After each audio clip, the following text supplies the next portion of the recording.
चुनावी जनसभा में इकट्ठा हुए बीएसपी के सभी छोटे बड़े पदाधिकारी एवं कार्यकर्तागण, आज आप लोग यहाँ अपने मध्य प्रदेश स्टेट में विधानसभा के लिए हो रहे आम चुनाव में अपनी पार्टी के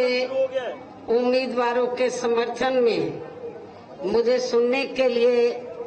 यहाँ इकट्ठा हुए हैं, तो उसके लिए मैं आप सभी लोगों का हार्दिक दिल से आभार प्रकट करती हूँ। और अब मैं सबसे पहले अपनी पार्टी के संबंध में ये कहना चाहूंगी कि हमारी पार्टी ये चुनाव आपके मध्य प्रदेश स्टेट की अधिकांश विधानसभा की सीटों पर पूरी तैयारी व दमदारी के साथ ये चुनाव लड़ रही है। अर्थात हमारी पार्टी ने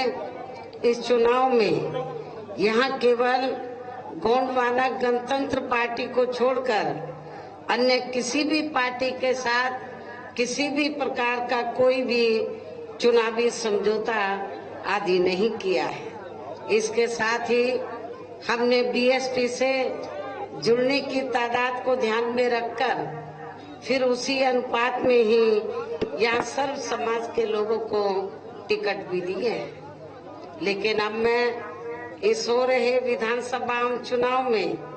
आप लोगों का ध्यान अपनी पार्टी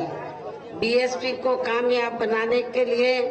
कुछ जरूरी बातों की तरफ दिलाना चाहती हूँ। और इस संबंध में सबसे पहले मैं आप लोगों को ये कहना चाहूंगी कि अपने देश को आजाद हुए व भारतीय संविधान को भी लागू हुए अब वर्षों बीत चुके हैं, और इस लंबी अवधि में केंद्र व आपके मध्य प्रदेश स्टेट में भी यहाँ विभिन्न विरोधी पार्टियों की सरकारें रही हैं। लेकिन दुख की बात यह है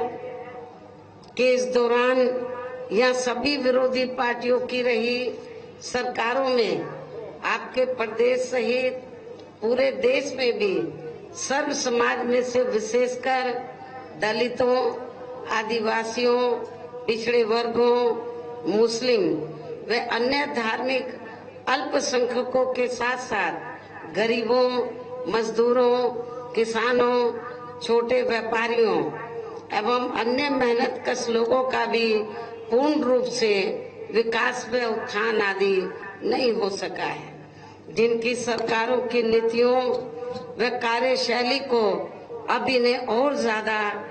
आजमाने की जरूरत नहीं है। और इस मामले में खासकर मैं दलितों, आदिवासियों व अन्य पिछड़े वर्गों के लोगों को ये भी बताना जरूरी समझती हूँ कि इन्हें परम पूज्य बाबा साहब डॉक्टर भीमराव अंबेडकर के कड़े संघर्ष एवं अथक प्रयासों से भारतीय संविधान के तहत मिले कानूनी अधिकारों में से खासकर सरकारी नौकरियों में जो आरक्षण की सुविधा मिली है, तो उसे भी यहाँ शुरू से ही इन वर्गों के प्रति हीन व जातिवादी मानसिकता रखने वाली सभी विरोधी पार्टियों की रही सरकारें प्रभावहीन बनाने में तथा इसे अब धीरे धीरे खत्म करने की भी पूरी कोशिश में लगी हुई है। यही मुख्य वजह है कि देश में आजादी के बाद व शुरू में केंद्र व अधिकांश राज्यों में भी काफी लंबे समय तक सत्ता में आसीन रही कांग्रेस पार्टी ने और अब पिछले कुछ वर्षों से केंद्र एवं काफी राज्यों में भी बीजेपी व अन्य विरोधी पार्टियों की भी रही सरकारों ने इनका ये आरक्षण का कोटा अभी तक भी पूरा नहीं किया। पदोन्नति में आरक्षण को तो इन्होंने मान्य कोर्ट की आड़ में काफी हद तक खत्म ही कर दिया है, और इस मामले में लगभग यही खराब स्थिति हमें यहाँ के मध्य प्रदेश स्टेट में भी देखने के लिए मिल रही है। इसके साथ ही अब इन वर्गों के लोगों को प्राइवेट सेक्टर में आरक्षण दिए जाने की व्यवस्था किए बिना ही केंद्र व राज्यों में भी ज्यादातर सरकारी कार्य यहाँ प्राइवेट सेक्टर के जरिए देश के अधिकांश बड़े बड़े पूंजीपतियों व धन्ना सेठों को ही दिए जा रहे हैं, जिसके कारण अब पूरे देश में इन वर्गों के लोगों को आरक्षण का बहुत कम ही लाभ मिल पा रहा है और इससे अब पूरे देश में दलितों व आदिवासियों के साथ साथ अन्य पिछड़े वर्गों को भी काफी ज्यादा नुकसान हो रहा है। जबकि अन्य पिछड़े वर्गों के लोगों को ये भी मालूम होना चाहिए कि इन्हें मंडल कमीशन की रिपोर्ट के तहत आरक्षण की ये सुविधा केंद्र में कांग्रेस पार्टी की रही सरकार में नहीं मिली है। आप लोगों को ये मालूम है कि आजादी के बाद केंद्र में लंबे अरसे तक कांग्रेस सत्ता में रही है। कांग्रेस की हुकूमत के दौरान जो अति पिछड़े वर्ग के लोग हैं उनको आरक्षण देने के लिए, उनको शिक्षा व सरकारी नौकरियों आदि में आरक्षण देने के लिए तो सबसे पहले जो कमीशन बना था वो काका कालेलकर की जब रिपोर्ट आई तो उस समय केंद्र में कांग्रेस पावर में थी। कांग्रेस ने उस रिपोर्ट को रद्दी की टोकरी में डाल दिया। उसके बाद मंडल कमीशन बना। मंडल कमीशन की रिपोर्ट को भी लागू नहीं किया गया, जबकि मंडल कमीशन की रिपोर्ट को लागू कराने के लिए हमारी पार्टी ने लगभग 6 महीने तक देश की राजधानी दिल्ली में बोर्ड क्लब पर तो मंडल कमीशन की रिपोर्ट को लागू कराने के लिए लंबा संघर्ष किया था और उस समय केंद्र की सरकार पर काफी दबाव बनाया कांग्रेस की सरकार पर कि आप मंडल कमीशन की रिपोर्ट लागू करें, लेकिन उन्होंने लागू नहीं किया। आज कांग्रेस के लोग क्या बोलते हैं, जातीय आधार पर जनगणना होनी चाहिए। जातीय आधार पर जनगणना हो या ना हो, आपको क्या असर पड़ता है, आपके ऊपर क्या प्रभाव पड़ता है? क्योंकि जब आपने मंडल कमीशन की रिपोर्ट नहीं लागू की, पिछड़ों को, दलितों को क्या मिल रहा नहीं मिल रहा है, उससे आपको क्या लेना देना है। लेकिन बीएसपी के अथक प्रयासों से इन्हें मंडल कमीशन की रिपोर्ट के तहत आरक्षण की ये सुविधा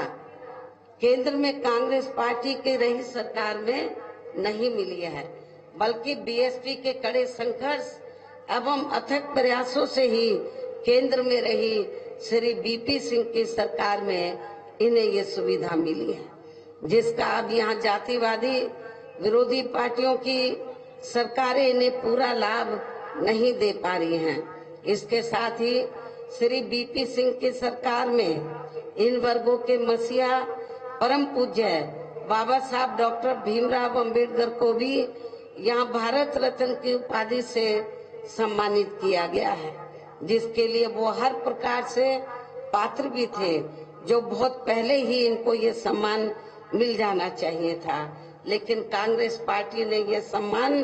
परम पूज्य बाबा साहब डॉक्टर अंबेडकर को देना उचित नहीं समझा और इतना देरी इसलिए हुई क्योंकि इसके लिए विशेषकर कांग्रेस पार्टी प्रमुख तौर से जिम्मेवार व कसूरवार भी है। इससे इन वर्गों के प्रति इस पार्टी की हीन व जातिवादी मानसिकता साफ झलकती है, जिसने फिर इनके कारवा को आगे बढ़ाने वाले वे हर मामले में समर्पित व्यक्तित्व मान्यवर श्री कांशीराम जी के देहांत होने पर केंद्र में रही इसी कांग्रेस पार्टी की सरकार के चलते एक दिन का भी राष्ट्रीय शोक घोषित नहीं किया गया। केंद्र में कांग्रेस पार्टी पावर में थी और उनकी सरकार के समय में ही मान्यवर श्री कांशीराम जी का देहांत हुआ, लेकिन कांग्रेस पार्टी ने एक दिन का भी मान्यवर श्री कांशीराम जी के सम्मान में राष्ट्रीय शोक घोषित नहीं किया। यह है इनका दलितों के प्रति असली चेहरा। यहाँ मैं इन वर्गों के मामले में ये भी कहना चाहूंगी, केंद्र द्वारा देश की लोकसभा व राज्य विधानसभाओं में महिलाओं को जो 33% आरक्षण देने की व्यवस्था की गई है, तो उसमें SC, ST व OBC वर्गों की महिलाओं को अलग से कुछ भी आरक्षण नहीं दिया गया है। इतना ही नहीं, बल्कि इन वर्गों के लोगों को जुर्म जाति से निजात दिलाने के लिए जो भी अनेकों नियम व कानून आदि बने हैं, तो उन पर भी केंद्र व अधिकांश राज्यों की भी सरकारें सही से अमल नहीं कर पा रही हैं, जिससे अब यहाँ खासकर दलितों व आदिवासियों के ऊपर शोषण करने वाले लोगों का मनोबल और भी ज्यादा बढ़ा है।